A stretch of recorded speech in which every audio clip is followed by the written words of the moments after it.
আমার যখন একদমই কোনো কিছু খেতে ইচ্ছে করে না, তখন আমি এই রেসিপিটা তৈরি করে নিই। যেমন ঝটপট তৈরি করা যায়, তেমনি খেতে যে কি মজার হয়, উফ! গরম গরম ভাতের সাথে অসাধারণ। প্রথমে চুলাতে একটা প্যান বসিয়ে দিয়েছি, সরিষার তেল দিয়ে দিয়েছি 2 টেবিল চামচের মতো।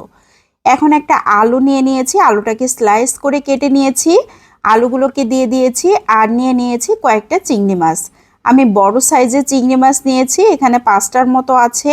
চাকা চিংড়ি মাছটা ব্যবহার করেছি, তবে যে কোনো চিংড়ি মাছ ব্যবহার করলেই হবে। সামান্য একটু লবণ হলুদ দিয়ে দিয়েছি, এখন নেড়ে চেড়ে ঢাকনা দিয়ে ঢেকে 4-5 মিনিট রান্না করে নিচ্ছি। একটা সাইড হয়ে গিয়েছে আলুর, উল্টে দিচ্ছি, চিংড়ি মাছগুলোকে উল্টে দিচ্ছি। এখন আবারও নেড়ে চেড়ে খুব ভালো করে ঢাকনা দিয়ে ঢেকে আরও 2-3 মিনিট জাল করে নিব, তাহলে অপর সাইডটাও একই রকমভাবে ভাজি হয়ে যাবে। আলুগুলোর কালারটা দেখেন, জাস্ট ওয়াও! দেখে মনে হচ্ছে এমনিতেই খেতে ভালো লাগবে। চিংড়ি মাছগুলোকেও আমি উল্টে পাল্টে ভেজে নিয়েছি, তবে চিংড়ি মাছ খুব বেশি ভাজা যাবে না, তাহলে শক্ত হয়ে যাবে। একই তেলে 2টা পেঁয়াজ নিয়ে নিয়েছি মোটা মোটা করে কেটে, একটা রসুন কুয়া কুয়া করে ছিলে আর 5-6টা কাঁচামরিচ দিয়ে দিয়েছি। খুব ভালো করে এখন নেড়েচেড়ে ভেজে নিতে হবে, তবে একদম লাল লাল করে ভাজবো না, জাস্ট একটু নরম হয়ে যাবে সেই পর্যন্ত নেড়েচেড়ে ভেজে নিতে হবে। পেঁয়াজগুলো নরম হয়ে গিয়েছে, রসুনগুলোও কিন্তু নরম হয়ে গিয়েছে। এখন একটা সাইডে রেখে ঠান্ডা করে নিচ্ছি।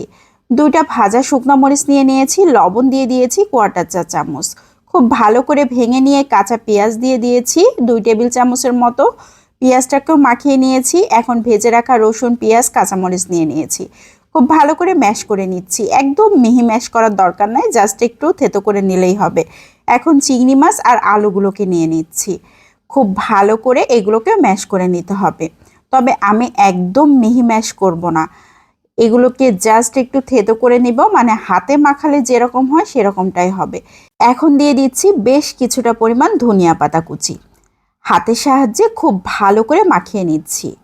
আমি চটকে চটকে মাখিয়ে নিয়েছি। চিংড়ি মাছগুলো তো এমনিতেই খুব সুন্দরভাবে ভাজি হয়ে গিয়েছিল, আমি মাখিয়ে নিয়েছি। যখন এটা দিয়ে ভাত মেখে আপনি খাবেন, দাঁতের নিচে পড়বে আর কি যে একটা ভালো লাগা কাজ করবে, উফ! সত্যি অসাধারণ টেস্টি হয়।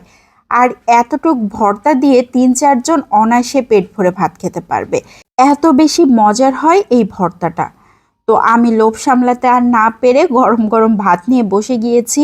যারা এভাবে তৈরি করে খাননি, তারা একবার হলেও তৈরি করে খেয়ে দেখবেন, আশা করছি নিরাশ হবেন না।